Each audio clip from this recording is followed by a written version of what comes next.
Assalamualaikum warahmatullahi wabarakatuh. Selamat berjumpa teman-teman mahasiswa di Prodi Pasca Sarjana Ilmu Linguistik. Selamat berjumpa dengan saya Harwinta pada blok terakhir dari mata kuliah pilihan perolehan bahasa. Pada blok terakhir ini kita akan membahas gangguan berbahasa. Dan untuk semester ini saya memfokuskan pada disleksia dan pengajaran bahasa asing. Untuk rekaman kali ini kita akan memulai dengan materi untuk sesi pertama, yaitu disleksia dan penyebabnya yang diambil dari buku ini yang merupakan buku utama untuk bagian saya. Ya, bukunya adalah Dyslexia in the Foreign Language Classroom. Ya, jadi disleksia dan pembelajaran bahasa asing ya, teman-teman ya. Kemudian penulisnya adalah Joanna Nijakowska, ada di sini. Dan untuk bahan hari ini atau video ini kita akan melihat bab 1 dan 2. Ya, jadi saya akan menyarikan ya beberapa hal yang menurut saya merupakan inti dari bab 1 dan bab 2. Dan ya, namun demikian saya tetap meminta teman-teman ya untuk membaca karena pastinya akan lebih baik ya, akan lebih bisa memahami materi ini jika dibaca ya. Baik, kita mulai. Jadi yang pertama adalah definisi disleksia pada anak-anak ya, teman-teman, pada konteks ini. Jadi di bab 1 itu ada diskusi panjang mengenai disleksia ya, mengenai definisi disleksia. Ya, silakan teman-teman bisa melihat ya perjalanan ya, apa sih sebetulnya disleksia ya, perjalanan mendefinisikan. Dan ada beberapa kutipan ya definisi dari beberapa institusi ya dan beberapa peneliti ya, silakan. Lalu di bawah ini saya memberikan informasi singkat ya, beberapa poin yang sudah disetujui oleh para ahli. Dan saya akan mencoba di dalam rekaman materi ini untuk ya sekali lagi memberikan gambaran yang cukup sederhana ya supaya teman-teman bisa memahami dulu apa itu disleksia dan kemudian penyebabnya begitu ya, sehingga di pertemuan selanjutnya ketika kita bicara mengenai disleksia dan pengajaran bahasa asing ya, informasi dasar ini sudah cukup mantap. Baik, jadi disleksia itu memiliki penyebab biologis ya. Nanti kita akan membahas juga ya persisnya apa. Kemudian disleksia ya, anak-anak dengan disleksia memiliki kesulitan dalam pemrosesan bahasa. Ya, bahasa lisan dan tulis ya. Karena kan kita membaca ya, jadi bahasa tulis, tapi tentu saja tulisan itu adalah semacam simbol kan ya, simbolisasi dari bahasa lisan. Jadi decoding dan encoding ya. Oke. Kemudian disleksia bukan atau tidak disebabkan oleh masalah pendengaran atau penglihatan ya. Jadi bukan masalah indera gitu ya. Jadi matanya bisa melihat dengan baik, telinganya juga bisa mendengar dengan baik. Dan bukan atau tidak disebabkan oleh masalah emosi, bukan juga disebabkan oleh kelalaian dalam pendidikan atau lingkungan. Ya, dan retardasi mental, maaf ada sedikit typo. Jadi yang beberapa yang terakhir ini maksudnya adalah misalnya anak tidak disekolahkan misalnya ya karena satu dan lain hal.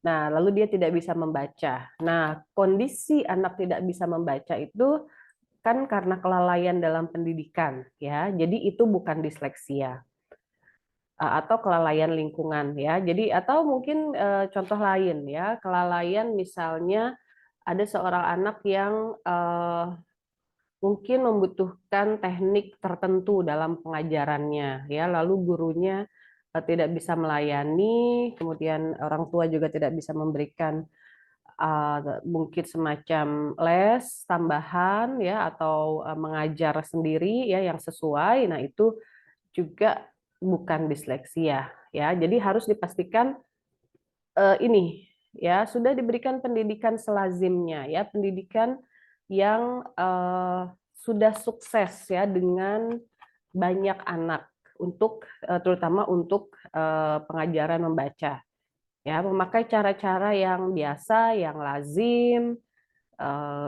Banyak anak sebagian besar bisa membaca setelah diajar menggunakan metode tersebut, begitu ya. Tapi untuk anak ini tidak bisa.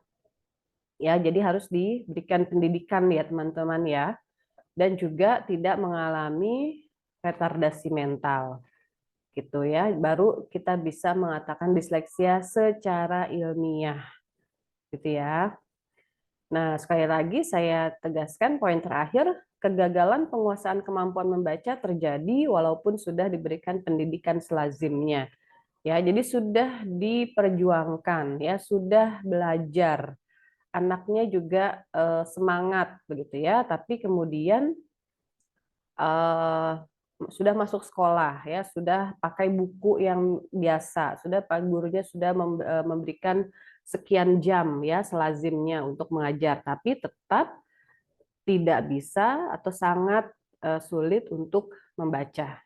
Nah, jadi itu ya definisi disleksia yang berlaku cukup umum ya di dari beberapa eh, definisi yang ada di bab 1. Baik.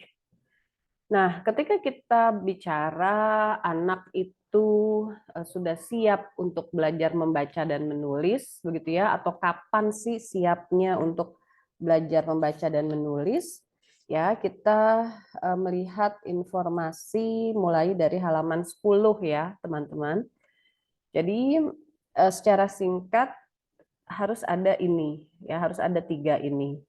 Jadi ada perkembangan pada kemampuan psikomotor ya, kemampuan gerakannya begitu ya, teman-teman ya. Jadi misalnya di buku kita dikatakan di halaman 10 tadi, misalnya sebentar. Oh bukan, maaf.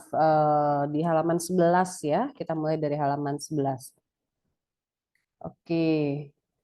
Jadi psychomotor function which enable children di halaman 12 which enable children to acquire the technique of reading and spelling. Ya, jadi dia punya apa namanya? Punya pemahaman apa tulisan itu bentuknya seperti apa begitu ya. Yang cara menulisnya seperti apa walaupun mungkin untuk menulis apa butuh sedikit waktu lebih lama ya daripada untuk membaca. Jadi bisa atau sudah siap melakukan gerakan-gerakan ya, memahami gerakan-gerakan yang dibutuhkan untuk bisa semacam menerjemahkan antara tulisan ke bunyi ya, dan dari bunyi ke tulisan. Kemudian juga ya selanjutnya kemampuan abstraksi linguistiknya ini sudah berkembang gitu, karena dia harus bisa kemudian memahami gitu ya, memahami bahwa yang ada di situ ya tulisan ya dalam konteks membaca tulisan huruf-huruf di situ sebetulnya mewakili gitu ya, mewakili kata-kata yang biasanya didengar ya. Jadi kata-kata bahasa itu kan anak katakanlah umur 6-7 tahun ya, dia sudah bisa bicara. Jadi dia sudah sangat biasa begitu ya berbahasa lisan. Nah, dia kemudian kalau dia mulai untuk bisa mulai belajar membaca, dia harus paham bahwa misalnya tulisan PA begitu, papa. Oh, itu maksudnya adalah sebutan untuk ayah gitu ya, sebutan untuk seseorang eh, ayah, bapak atau apa. Nah, ini tapi itu papa begitu ya kata yang ada di situ. Jadi abstraksi ya, abstraksi terkait bahasa harus juga ada di situ. Nah, kemudian terakhir berkembangnya kemampuan emosional motivasional ya. Kembali di halaman 12 dikatakan sebentar. Emotional motivational processes which allow discovery of written speech as a form of communication. Ya, jadi ada apa namanya? Ada pemahaman ya bahwa ketika kita membaca ya huruf-huruf yang ada di atas kertas itu ingin memberikan pesan kepada kita ya. Jadi bukan hanya coret-coretan tanpa makna begitu ya. Jadi emosional motivasional, oh ini ada ceritanya loh gitu ya. Oh ini ada sesuatu yang si penulis ingin sampaikan kepada saya, dan sebaliknya ketika yang bersangkutan anak ini menulis, dia kemudian mau atau ingin memberikan informasi ya, memberikan komunikasi ya, melakukan komunikasi kepada pembaca. Nah, ini juga perlu berkembang ya supaya dikatakan siap ya untuk belajar membaca dan menulis. Nah, kita bergerak kepada strategi membaca ya, teman-teman ya. Jadi membaca itu ternyata tidak random gitu ya, ada strateginya ya. Jadi anak-anak yang belajar membaca itu sebetulnya sistematis ya, mereka melakukan sesuatu. Nah, kita mulai di halaman 15 ya, teman-teman. Jadi reading strategies itu dikatakan ada dua ya, ada dua strategi besar ya yang kemudian disebut model rute ganda ya, double sebentar apa nih istilahnya saya lupa. Ya rute ganda ya, nanti bisa dicari istilahnya di sini bahasa Inggrisnya. Oh, the dual route, sorry ya, halaman 16. Dual route model of reading. Nah, jadi maksudnya apa? Ya kenapa ada dua ya? Ada dua nih. Satu adalah whole word atau lexical strategy. Ya, jadi di sini seperti kita mengenali langsung satu kata ya, whole word.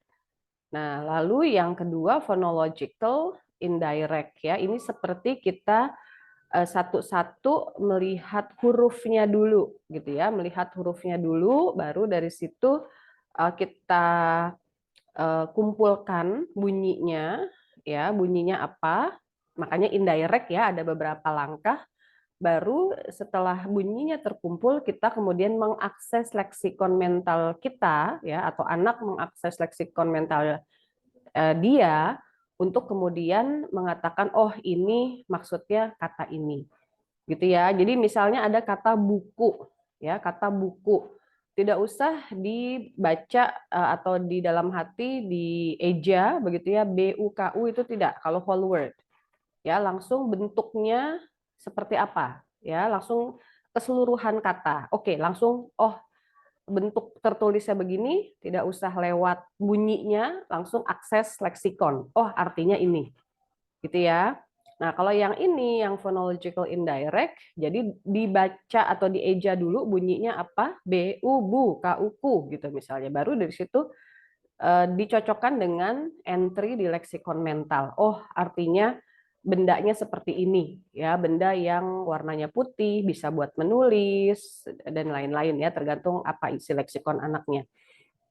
Nah, biasanya ketika anak baru belajar membaca, strateginya yang phonological indirect dulu, gitu ya. Kemudian setelah beberapa waktu dia sudah punya simpanan kata, begitu ya, sudah tahu bentuknya seperti apa, lalu strateginya akan bergerak menjadi whole word. Nah, ketika orang sudah sebagian besar dalam waktu dia membaca begitu ya, sebagian besar waktunya sudah menggunakan whole word, ini menjadi otomatis gitu, karena langsung dari tulisan ke makna ya, menjadi cepat, tidak lagi tergantung kepada bunyi gitu ya. Jadi whole word ini menandakan otomatisasi dan kemudian meningkatkan kecepatan membaca. Karena kan ketika kita membaca tentu saja kita mau dapat artinya gitu ya. Membaca itu kan bukan hanya masalah bunyinya ya, bisa decoding ya, bisa menyuarakan, bisa membaca lantang. Tidak hanya itu. Ya, membaca adalah bisa mendapatkan makna. Ya, makanya tadi dikatakan motivasional apa tadi emosional motivasional ya, terkait komunikasi ya. Baru kalau kita bisa mendapatkan apa makna dari bacaan kita, nah itu baru dikatakan membacanya sukses ya, bukan hanya decoding. Baik, kita bergerak ke tahapan perkembangan membaca ya, teman-teman. Jadi ini tentu saja hanya beberapa contoh, dan bahasannya pun di buku Nijakowska tidak mendalam ya, karena memang overview ya. Di sini niatnya adalah overview ya. Kalau mau teman-teman mau membaca lebih lanjut, lebih mendalam, silahkan bisa dicari ya dengan keywords. Jadi reading stages ERI misalnya ya, coba cari di Google Scholar. Jadi secara singkat ya teman-teman, ketika anak belajar membaca itu mereka melalui tahapan-tahapan yang sebetulnya tidak harus satu selesai dulu baru ke tahapan selanjutnya ya, bisa ada overlap. Nah, misalnya di sini ya kita mulai ada model tahapan dari ERI di halaman ini, ada mulai di halaman 17 ya. Di halaman 17 lalu berlanjut ke halaman 18. Jadi untuk ERI ya di halaman 18 kita baca tahapan-tahapannya adalah pre-alfabetik, kemudian partial alphabetic, full alphabetic, and consolidated alphabetic stage. Ya, ada 4 yang diawali dengan anak itu bisa mengaitkan gitu ya, mengaitkan oh bentuknya begini, bunyinya begini gitu ya, dan diakhiri sampai anak kemudian sudah mantap gitu ya pemahaman alfabetisnya dan bisa membaca dengan lancar ya, mantap otomatis ya. Halaman 19 ya, finally the consolidated alphabetic phase involves automatic application of grapheme phoneme conversion rules gitu ya. Oke, lalu kita bergerak kepada model tahapan Frith. Ya, Frith dia memulai dengan logographic stage.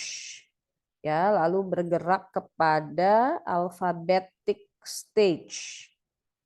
Ya, lalu terakhir orthographic stage. Ya, jadi 3 ya untuk Frith. Tapi mirip ya dengan Ehri, awalnya ya dari anak baru mengenali bentuk dan bunyi secara sangat sederhana, lalu diakhiri dengan membaca yang sudah otomatis ya, dan langsung mendapatkan makna dari tulisan, ya, tidak harus lewat bunyi ya. Oke. Lanjut model keseimbangan Bakker ya di halaman 20 ya, teman-teman ya. Balance model of learning to read. Nah, kalau Bakker ini dikatakan the balance model of learning to read presumes that both hemispheres are simultaneously involved in the process of reading, though not equally. Ya, jadi ini melihat lebih ke otak begitu ya, otak kanan dan otak kiri terutama. Ininya apa maksudnya lebih mendetil lagi sebetulnya ya, otak kanan dan otak kiri. Memang bahasa itu lebih dominan di otak kiri ya pada mayoritas orang, tapi kemudian Bakker ini menyatakan yang tadi ya, both hemispheres are simultaneously involved in the process of reading. Begitu. Nah, jadi misalnya dikatakan di tengah halaman 20 ya, teman-teman ya. Greater activity of the right hemisphere is noted when the text includes some perceptually challenging features. Ya, lalu untuk otak kiri ya atau di kalimat selanjutnya, jadi awalnya lebih ke otak kanan ya, in the beginning stages, spatial perceptual analysis of letter shapes and letter strings, bla bla, require greater right hemisphere involvement. Nah, lalu bagaimana kalau sudah mahir ya menurut Bakker? Advanced reading is characterized by the use of linguistic strategies that are under the control of the left hemisphere. Ya, jadi bareng gitu ya, ada dua, ada visual spatial processing dan linguistic strategies gitu ya, ada dua yang kemudian ini dihubungkan dengan otak kanan dan otak kiri, dan ini harus berjalan bersamaan secara baik ya, secara seimbang tadi. Oke. Kemudian terakhir di halaman 21 kita punya model sebab akibat dari Goswami dan Bryant ya. Jadi dia atau beliau-beliau ini concentrate on specifying factors that condition progress in learning to read. Ya, jadi yang dilakukan oleh model ini adalah menentukan faktor-faktor yang yang dapat mendorong ya atau dapat memungkinkan kesuksesan dalam belajar membaca. Ya, jadi di sini faktor-faktornya di halaman 21, early phonological abilities, lalu formal teaching, ya, lalu mutual influence that reading and spelling exert on each other. Ya, jadi ini sedikit berbeda juga ya, sedikit berbeda lagi ya. Jadi ada misalnya dimasukkan di sini formal teaching of reading and spelling. Ya, jadi model-model ini atau hipotesis-hipotesis ini ya ketika mereka menyatakan ya apa itu tahapan perkembangan membaca, ya mereka bisa melihat dari perspektif yang berbeda ya. Jadi silakan teman-teman ini tidak mutually exclusive ya, tentu saja ya, tidak harus pilih satu saja begitu ya. Bisa kita baca untuk kemudian menambah pemahaman kita ya, dibaca secara lebih mendetil maksud saya ya, cari sumber-sumber lain. Baik. Lanjut. Dari tahapan perkembangan membaca, kita akan melihat kedalaman ortografi. Ya, ortografi itu secara mudahnya ya adalah keputusan-keputusan yang diambil oleh penutur bahasa tertentu untuk menyandikan gitu ya, menyandikan bahasa lisan ke bahasa tulis. Ya, hurufnya apa saja. Jadi misalnya kalau orang kita ya, orang Indonesia bunyi y itu hurufnya y. Gitu ya. Tapi orang Belanda bunyi y itu tulisannya huruf j. Gitu ya. Jadi itu ya. Jadi bisa berbeda-beda ya, mau bunyinya apa, mungkin bunyinya sama tapi orang-orang atau otoritas yang mengerjakan, yang memutuskan gitu ya ortografi ini, ya dia mungkin akan memberikan huruf yang berbeda ya. Jadi tapi tetap dari bahasa lisan ke bahasa tulis ya, bagaimana penyandiannya. Ya, dan ini tentu saja tidak hanya bicara huruf ya, satu huruf, satu fonem gitu tidak, tapi bisa saja satu fonem hurufnya lebih dari satu gitu ya. Misalkan di kita di bahasa Indonesia itu ada bunyi eng yang kemudian diputuskan tulisannya itu hurufnya adalah n dan g. Ya, di bahasa lain bisa jadi bunyinya sama tapi tulisannya berbeda ya, sekali lagi. Oke, jadi kedalaman ortografi gitu, karena ternyata tadi ya hubungan antara bunyi dan huruf itu tidak sama ya. Kedalaman ini maksudnya semacam konsistensi ya. Jadi misalnya bunyi A di bahasa Indonesia ya, lalu tulisannya itu adalah huruf A, selalu seperti itu. Jadi bahasa Indonesia itu termasuk yang transparan ya, grafem fonem correspondence.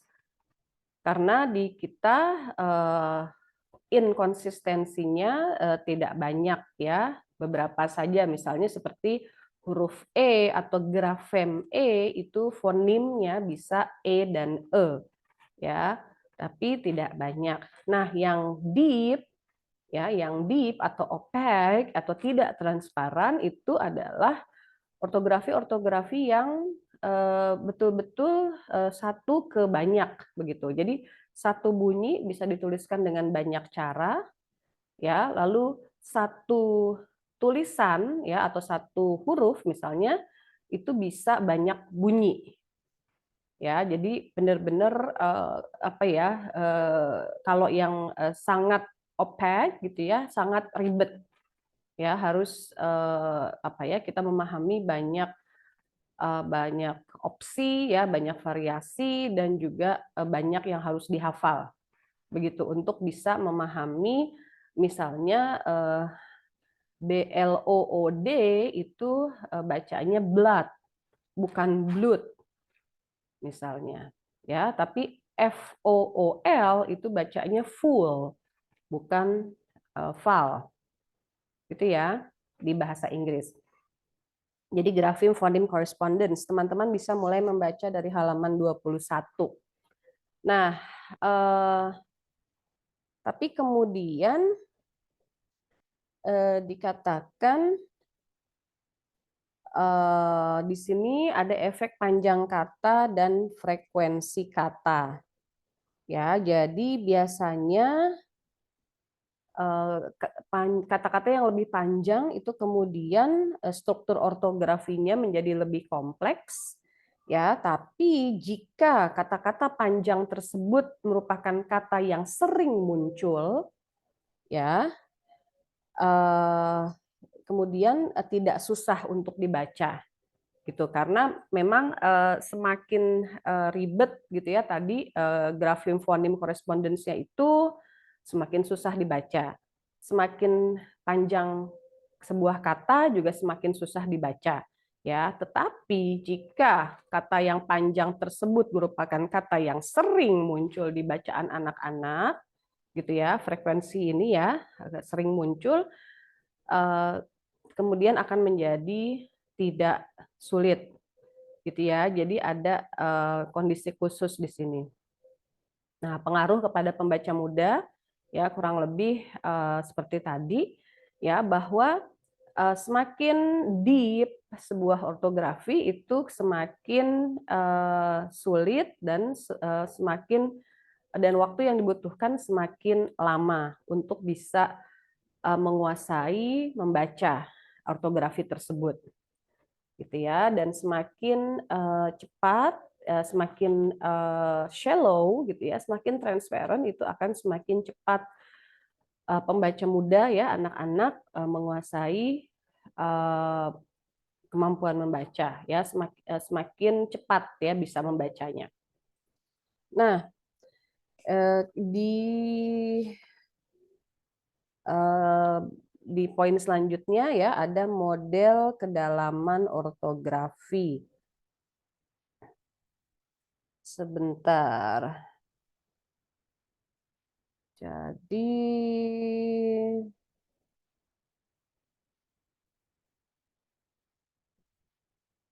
halaman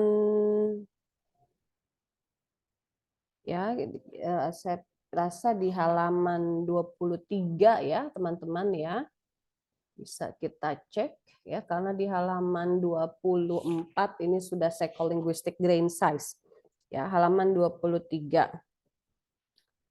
Jadi di sini apa namanya kedalaman ortografi itu kita apa namanya kemudian meminta pembaca gitu ya untuk bisa mengenali unit-unit dalam huruf dalam kata ya, apakah cukup dengan grafem dan fonem ya atau harus bisa melihat misalnya seperti rima ya, rima ya, misalnya di bahasa Inggris ya kita bisa misalnya menghafal ya apapun huruf depannya ya, apapun onsetnya, kalau rimanya itu IGHT ya berarti jadinya ait.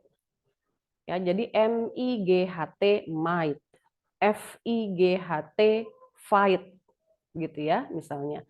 Ya, jadi tidak usah diingat-ingat IGHT satu-satu bunyinya apa tidak, tapi langsung rimanya ya FIGHT kan rima ya, ait itu kan rima karena M-nya itu misalnya dalam might itu adalah onset ya. Seperti itu. Jadi kita baca lebih lanjut sekali lagi ya teman-teman halaman 22 dan 23. Nah, kedalaman ortografi ini sangat berkaitan nantinya dengan psycholinguistic grain size. Ya, jadi grain size itu kita bayangkan adalah satuan-satuan di dalam tulisan ya yang kemudian perlu kita pahami supaya kita bisa membunyikan atau melafalkan kata-kata dan tentu saja untuk kemudian mendapatkan artinya gitu ya, mendapatkan maknanya. Jadi grain size ini diawali dengan fonem yang paling kecil, grafem ya, grafem dan fonem. Kemudian juga kemudian bergerak yang lebih besar itu adalah rima dan yang paling besar adalah kata. Gitu ya. Nah, grain size ini perlu kita tahu begitu ya karena dia akan punya efek ya kepada pembelajaran membaca. gitu. Jadi kalau memang cukup hanya memahami grafem dan fonem ya seperti di bahasa Indonesia, berarti ya sudah ya bisa jadi sudah cukup. Tapi kalau itu tidak cukup ya seperti di ortografi bahasa Inggris, kita harus bisa mengenali rima ya, ya berarti kita ya dalam pembelajaran membaca itu perlu membahas rima secara khusus begitu. Dan misalnya juga ada yang unik ya, banyak kata-kata misalnya yang irregular ya pada level kata.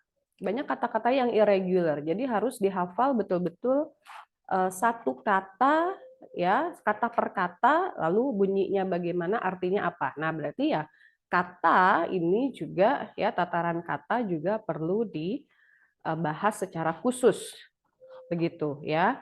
Jadi kita harus lihat ortografinya ya, grain size yang perlu di highlight begitu ya, perlu dibahas secara khusus pada pembelajaran membaca. Gitu ya. Nah, pembaca ortografi yang opak perlu menguasai multiple grain size strategy. Ya, jadi contohnya misalnya kita misalnya nih yang mungkin agak imajinatif ya teman-teman, tapi mudah-mudahan bisa sampai kepada idenya. Ya, misalnya kita pakai grain size strategy bahasa Indonesia yang grafem dan fonem misalnya ya, satu huruf bunyinya satu, satu bunyi hurufnya satu gitu ya. Nah, lalu kita pakai itu di bahasa Inggris. Nah, ini kemudian pasti banyak gagalnya karena tidak cukup ya, tidak cukup hanya pakai grain size strategy pada level fonem dan grafem. Ya, jadi misalnya kata one, ONE misalnya. Ya, itu nggak bisa kita huruf per huruf gitu ya, tapi ya sudah tulisannya ONE ya, pelafalannya adalah one gitu ya, bunyinya adalah one. Nah, itu kemungkinan adalah strategi pada level kata gitu ya, dan juga to misalnya ya, ada w-nya di situ, tapi w-nya tidak harus dibunyikan, tidak perlu dibunyikan, malah kalau dibunyikan jadi salah.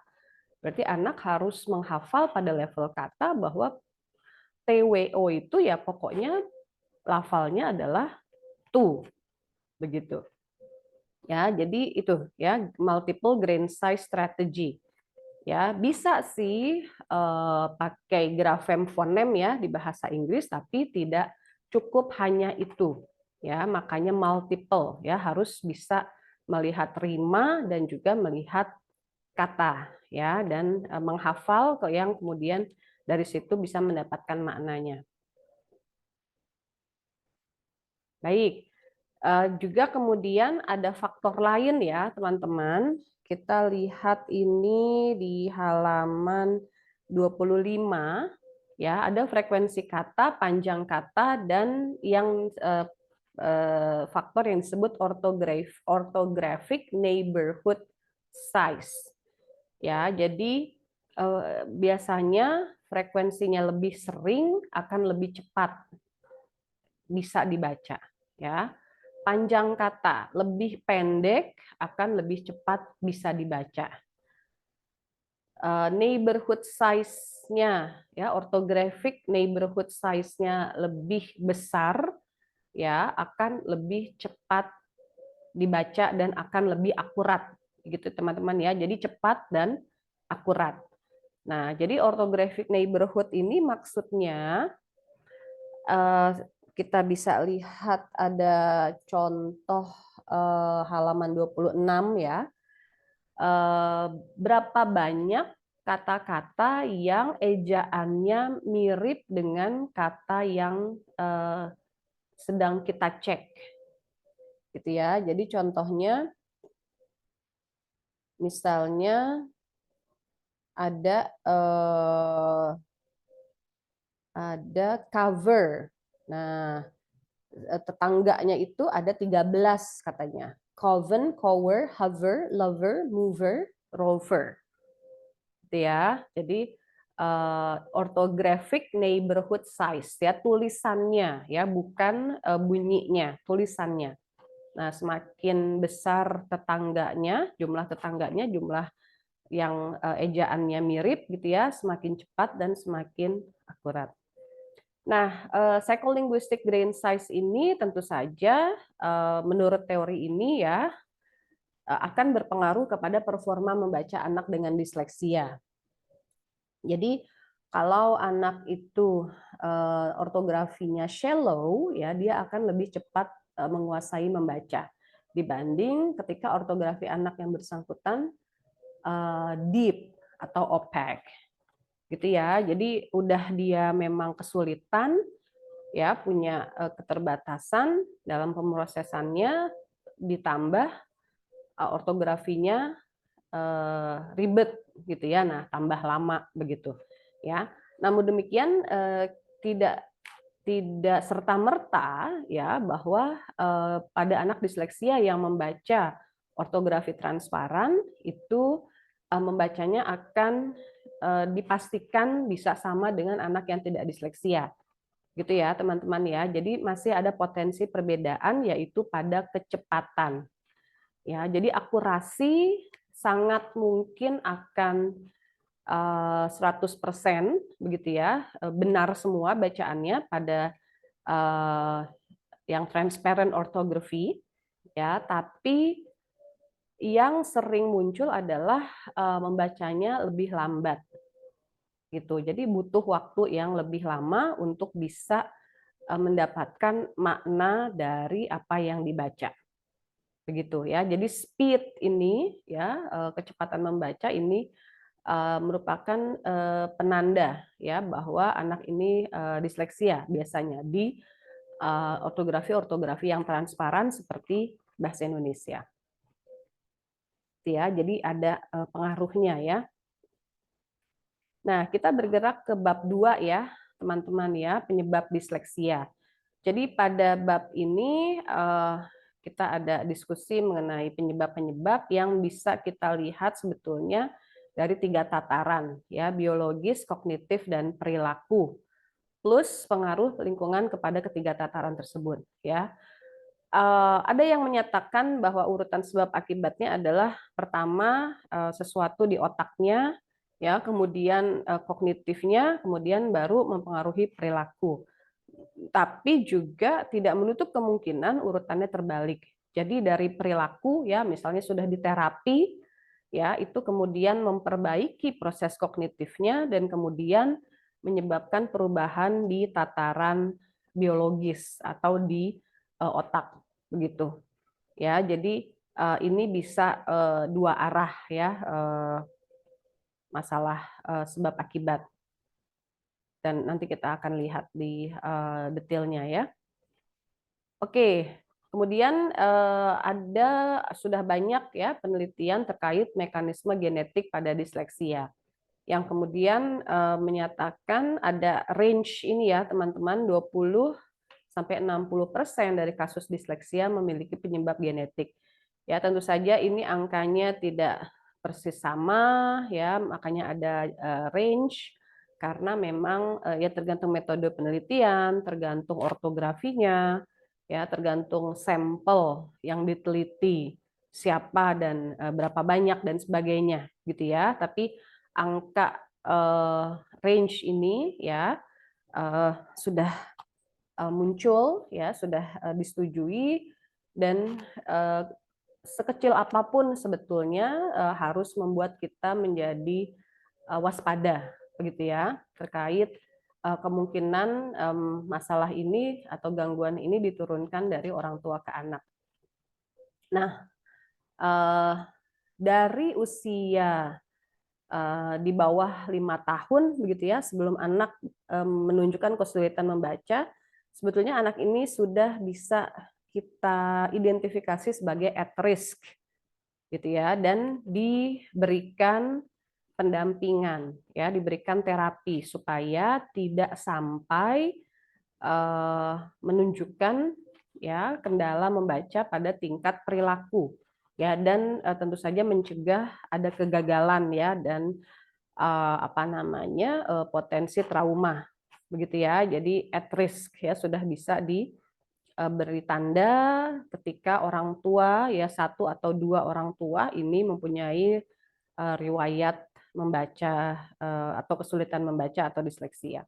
Nah, ketika kita bicara genetik, apa sih yang diturunkan? Ya, menurut bab 2 buku Nijakowska yang diturunkan ini. Ya, kemampuan segmentasi fonem yang tidak memadai dan defisit kesadaran fonologis dan ortografis. Gitu ya. Jadi ada dua ini.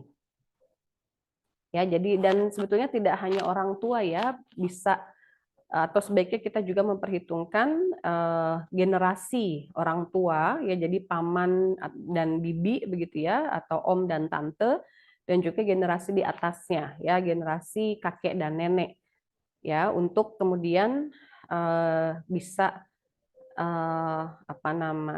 bisa memberi tanda bahwa anak itu at risk, dan lalu kita menyediakan pelayanan yang dibutuhkan, ya, untuk mencegah terjadinya disleksia.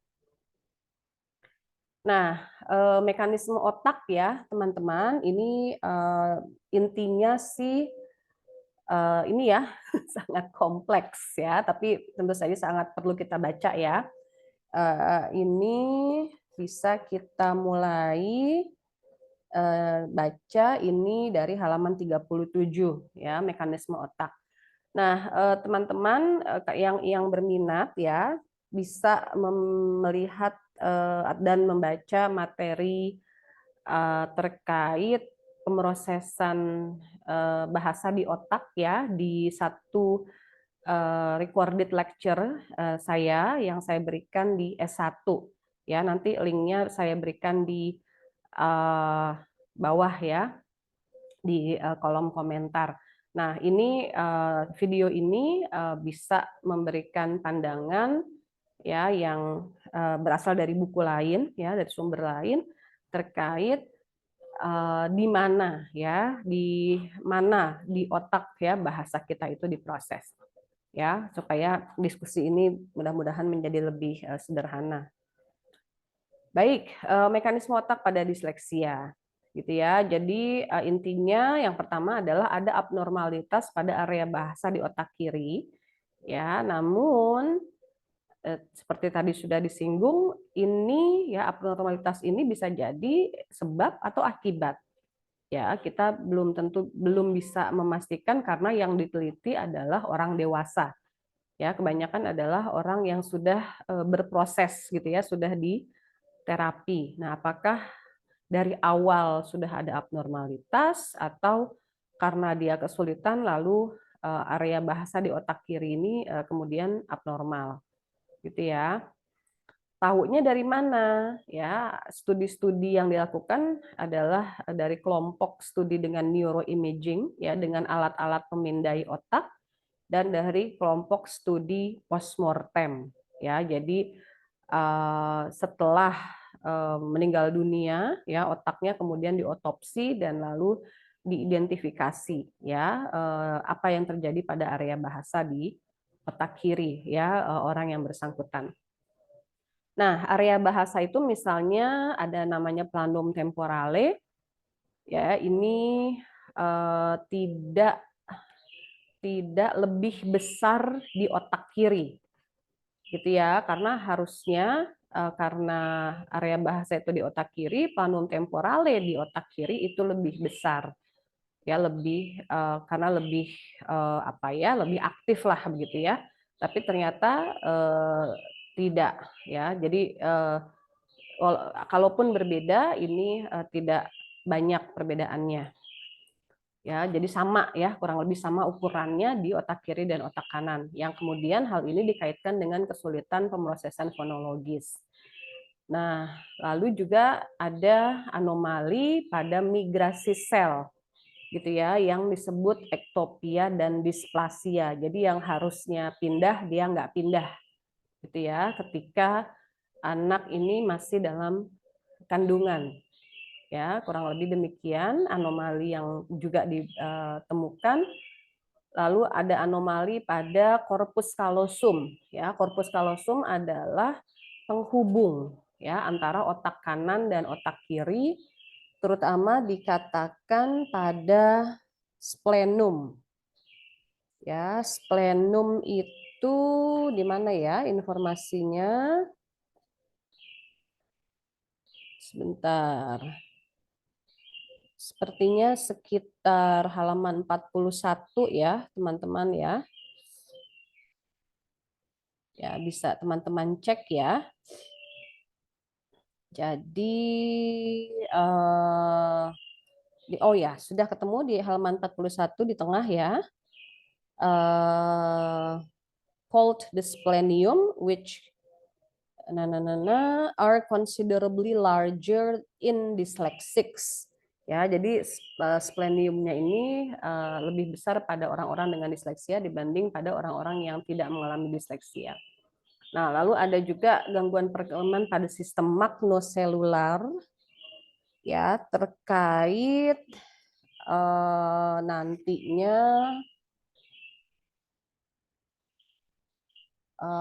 sebentar. Ya, dan ini juga ini ya terjadinya waktu masih di dalam kandungan ya. Oke, visual ya teman-teman ya. Magnoselular ini terkait dengan penglihatan ya, dan bisa kita pahami ketika kita membaca kan kita melihat dulu ya tulisannya. Baru dari situ kita memproses maknanya. Jadi nah kalau ini kemudian visual magnocellular sistem ini bermasalah ya ada sesuatu kesulitan yang kemudian terjadi ketika anak belajar membaca. Lalu defisit pada otak kecil ya dan densitas white matter dan gray matter yang kurang. Gitu ya. Ini bisa kita lihat ini ada di otak besar ya, white matter dan gray matter. Nah,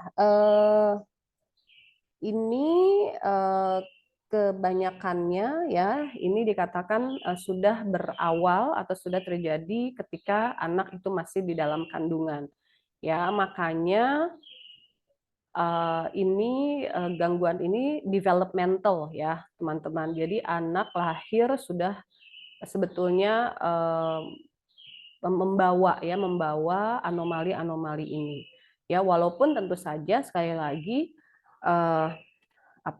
walaupun sangat kompleks gitu ya bisa tidak hanya terkait mungkin korpus kalosumnya tapi juga ada magnoselular misalnya ya, tergantung anaknya juga ya, tidak bisa kita serta-merta mengatakan apa sebelum kita cek gitu ya.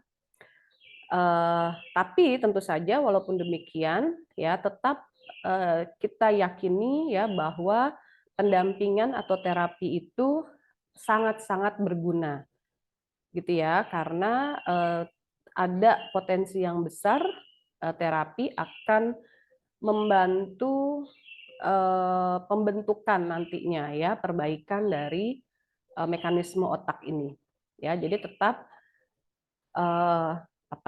kita harus bisa dan kita perlu membaca lebih lanjut ya buku Nijakovska ini, karena kita sangat perlu untuk melakukan metode-metode pengajaran yang sesuai ya untuk anak-anak, walaupun ada sesuatu yang sudah terjadi sejak lahir, begitu ya teman-teman ya.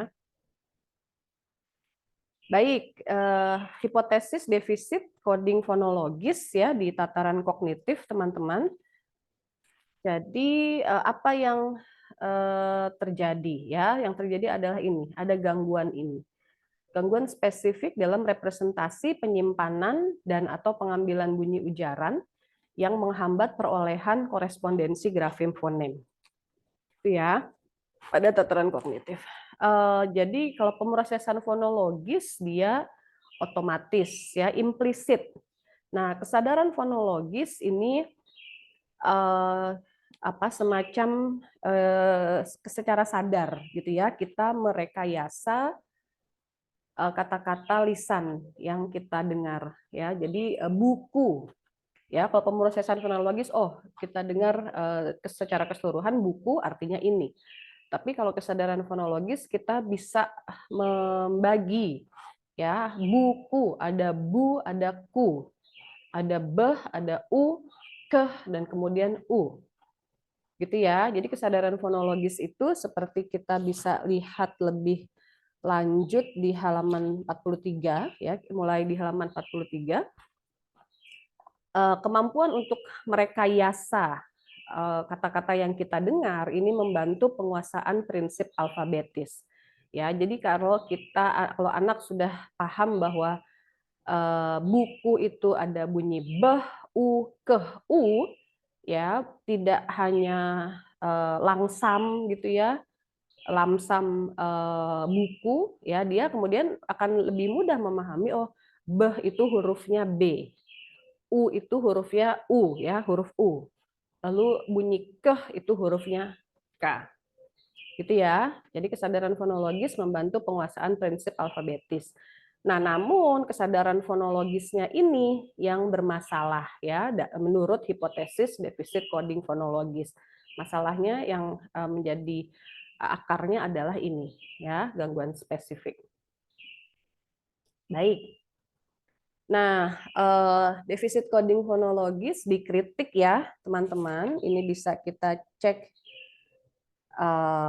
di halaman 46 ya, karena memang kita berusaha untuk selalu mengkritik ya hipotesis-hipotesis supaya ada kemajuan dalam ilmu kita.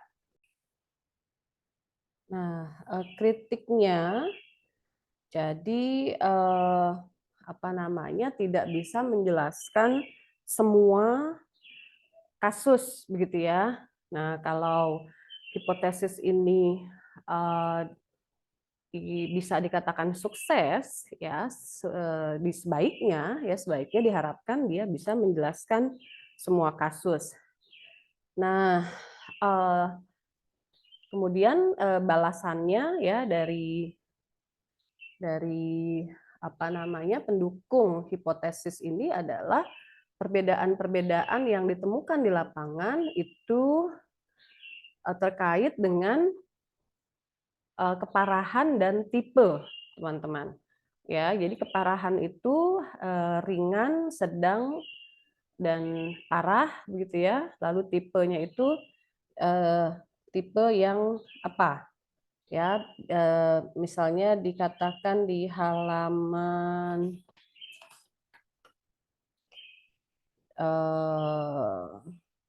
sekitar halaman 40 atau 53 ya, sekitar halaman 53. Nah, jadi dikatakan ini ya beda keparahannya, beda tipenya begitu. Ya. Nah, tipe dan keparahan teman-teman bisa lihat di halaman 52 dan 53 ya. Tapi poin saya adalah bahwa ini ya, penelitian itu selalu sebaiknya dilaksanakan atau dikerjakan untuk bisa mengkritik ya hipotesis yang diberikan atau hipotesis yang diuji ya di dalam penelitian itu, karena kita ingin menunjukkan kelemahannya dan memperbaiki kelemahan ini ya. Kita tawarkan solusi ya, kita tawarkan penambahan ya, atau mungkin perspektif lain gitu ya terkait misalnya penyebab disleksia ya, supaya semakin jelas penyebabnya ini apa sih sebenarnya gitu ya. Nah, ini ya kritik untuk hipotesis. Ini satu poin yang harus kita catat ya dan kita kerjakan ya di dalam penelitian-penelitian kita sendiri. Nah, penyebab selanjutnya yang dibahas oleh bab 2 buku Nijakowska adalah hipotesis defisit ganda. Ya, jadi tidak hanya defisit pada pemrosesan fonologis, tapi juga defisit pada kecepatan penamaan visual. Ya, jadi penamaan visual itu praktiknya adalah anak diberikan gambar-gambar gitu ya. Kemudian dia diminta untuk menyebutkan ya itu gambar apa. Nah, dikatakan oleh hipotesis ini ya ketika kecepatan itu diuji gitu ya di timing ya yang kemudian disebut run, kecepatan anak dengan disleksia itu secara signifikan lebih rendah daripada kecepatan penamaan visual anak-anak tanpa disleksia. Gitu. Jadi hipotesis defisit ganda nih dua ini. Gitu ya. Nah, dikatakan kemudian berdasarkan hipotesis ini ada 3 subtipe besar. Ya, 3 subtipe besar ada di halaman 56. Jadi ada yang hanya pemrosesan fonologis, ya hanya defisit pada penamaan visual, tapi kemudian ada yang dua-duanya, gitu ya. Jadi kalau misalnya yang penamaan visualnya oke, ya itu berarti kalau hanya penamaan visualnya yang defisit ya berarti dia membacanya akurat tapi lambat begitu ya secara sederhana ya sebagai contoh ini bisa dibaca di halaman 55 ya teman-teman ya. Nah, jadi di sini ada persamaan dengan yang sebelumnya pemrosesan fonologis ya defisit tapi kemudian ada defisit satu lagi ya yang ditawarkan oleh hipotesis ini. Makanya disebutkan double defisit ya, defisit ganda. Baik, selanjutnya adalah hipotesis magnocellular defisit ya, dimulai di halaman 56. Nah, ini magnocellular sudah kita singgung ya sebelumnya terkait defisit sistem visual. Ya, magnocellular ini sistem visual. Nah, jadi maksudnya apa? Ya, jadi ada sesuatu yang kemudian bermasalah ya. Sensitivitas kepada gerakan ya itu bermasalah, lalu fiksasi dua mata juga bermasalah. Nah, ini dinyatakan oleh Nijakovska, ini bertanggung jawab kepada kejadian anak-anak dengan disleksia menyatakan huruf di bacaan bergerak-gerak dan sulit dibaca. Ya, kita sering mendengar ya di lapangan secara anekdotal ada pembaca yang mengatakan seperti ini. Nah, ini dari sini ya, dari defisit magnocellular. Ya, namun demikian tentu saja tidak semua anak mengatakan ini ya, teman-teman ya. Nah, cuma kalau anak-anak tidak mengatakan ini, sebaiknya kita mengecek ya, seperti juga disarankan oleh buku Nijakovska, untuk mengecek ukuran font gitu karena biasanya semakin kecil ukuran font ini semakin besar potensi masalah ini gitu ya. Nah, ketika fontnya itu dibesarkan ya, dibuat menjadi lebih besar, potensinya berkurang. Nah, jadi mungkin kita kesulitan ya untuk bisa mengecek ada nggak sih magnocellular deficit di anak kita ya. Jadi mungkin saran saya yang bisa dikerjakan di awal adalah mengecek ukuran font berapa yang anak kita nyaman untuk membaca ya sebagai langkah awal pendampingan ya karena bisa saja ketika hurufnya tulisannya itu diperbesar kesulitannya akan jauh berkurang teman-teman ya dengan pemikiran dari sini ya dari adanya kendala ini ya baik jadi kita tidak perlu memilih salah satu begitu ya teman-teman ya sebagai praktisi pengajaran sebagai orang tua sebagai paman bibi ya kita tidak perlu hanya milih satu gitu ya dan sebagai peneliti juga tidak perlu hanya pilih satu ya, maksudnya dibaca aja semua ya, kita mendapatkan pemahaman. Karena teori-teori atau hipotesis-hipotesis yang berbeda ini bisa membantu kita memikirkan atau merencanakan pendampingan yang sesuai ya, metode pengajaran yang sesuai. Selanjutnya, sepertinya ini sudah defisit terakhir ya, teman-teman. Ini di halaman 61 ya. Ada dikatakan hipotesis defisit otak kecil ya. Jadi cerebellar ya, cerebellar deficit hypothesis. Jadi ini dikatakan merupakan defisit otomatisasi yang umum ya, general. Nah, kenapa general? Karena ini ya ada di halaman 61 dan 62 ya. Lalu sebagaimana juga untuk hipotesis-hipotesis yang lain, ya hipotesis ini dikritik teman-teman. Ya, jadi saya angkat yang di halaman 63 ya, kritiknya adalah bahwa hipotesis ini tidak unik ya, tidak khusus hanya untuk disleksia. Ya, jadi kalau kita mencari defisit pada otak kecil seseorang, begitu ya, kita scan, lalu ketemu nih defisitnya ini, gitu ya, pada otak kecil, ternyata yang terkendala pada orang itu tidak cuma disleksia, ya, bisa jadi scan tadi ya terkait otak kecil ini bisa menemukan masalah-masalah yang lain. Nah, jadi